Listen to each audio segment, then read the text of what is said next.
Le 5-9 Info Sud Radio, Justice et vous, Karine Duchauchois. Bonjour Karine.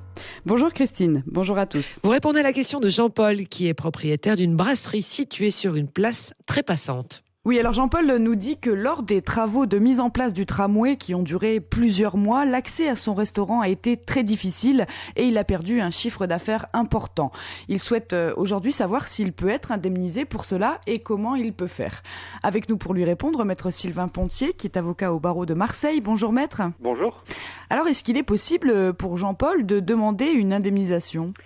Alors, comme on va le voir ensuite, il est possible d'être indemnisé, mais de manière très restrictive, car le principe, c'est que les riverains des voies publiques doivent supporter les désagréments qui sont liés aux travaux. Et la jurisprudence de principe du Conseil d'État considère que les modifications qui sont apportées à la circulation générale et qui résultent soit de changements effectués dans l'assiette ou dans la direction ou même dans l'aménagement des voies publiques ou dans la création des voies nouvelles ne sont pas de nature à ouvrir droit à une indemnité. Et dans quel cas alors peut-on être indemnisé ?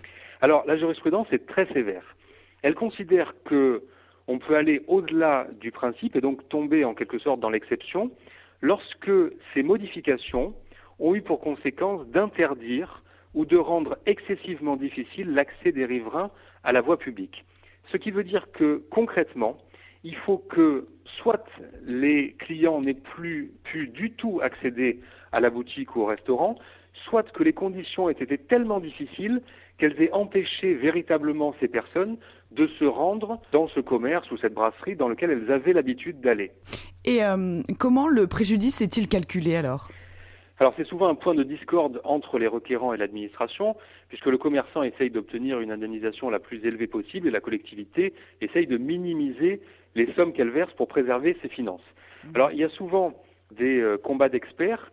Ce qu'il faut retenir, c'est que la juridiction administrative indemnise un préjudice qui est démontré, c'est-à-dire une perte de marge avec à l'appui des bilans, des chiffres, un rapport d'un expert comptable, mais ce qui est essentiel, c'est qu'il faut démontrer, chiffre à l'appui, son préjudice. Et est-ce qu'il y a des possibilités d'arrangement amiable ? Alors oui, très souvent, les collectivités devancent les demandes des riverains et prévoient des dossiers d'indemnisation avec l'aide d'experts.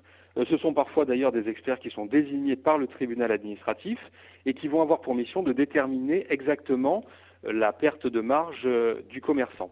Toutefois, il faut retenir que cela ne remet pas en cause les critères de la jurisprudence administrative qu'on a vu un petit peu plus tôt, c'est-à-dire qu'on ne va proposer une indemnisation amiable qu'à des commerces ou des restaurants qui ont été touchés de manière extrêmement forte par les travaux. Eh bien, merci pour tous ces renseignements, maître Pontier.